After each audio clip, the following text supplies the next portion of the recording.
Hello hello नमस्ते सबैजनालाई पोर्चुगलबाट स्वागत छ सबैलाई। यतिखेर चाहिँ म चाहिँ पोर्तोतिर छु। एकदमै मौसम चिसो भइरहेछ, देख्न सक्नुहुन्छ। मौसम एकदमै चिसो छ, हावा चलिरहेछ, जाडो सुरु भइसक्यो है। एकदमै रमाइलो छ। पोर्तोमा चाहिँ टुरिस्टहरू आउने जाने क्रम चलिरहेको छ। एकदमै रमाइलो मौसम छ। यतिखेर चाहिँ चिसो चिसो मौसम छ। सबैले यतिखेर चाहिँ ज्याकेटहरू लगाएर हिँडिरहनु भएको छ। यहाँको टुरिस्टहरूले, लोकलहरूले एकदमै रमाइलो छ। मौसम चाहिँ एकदमै चिसो छ। चिसो भए पनि निकै मनमोहक दृश्य छ, यहाँ देख्न सक्नुहुन्छ।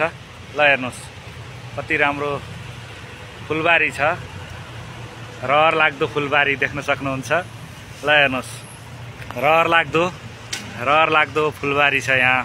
मेरो ब्याकग्राउन्डमा तपाईँले देख्न सक्नुहुन्छ। एकदमै सुन्दर सुन्दर दृश्य मैले तपाईँलाई देखाइरहेको छु, देख्न सक्नुहुन्छ। विगत 2 वर्षदेखि म यही पोर्चुगलमा रहेको छु। यहाँको यो फुलबारी एकदम नजिकबाट निहालिरहेको छु।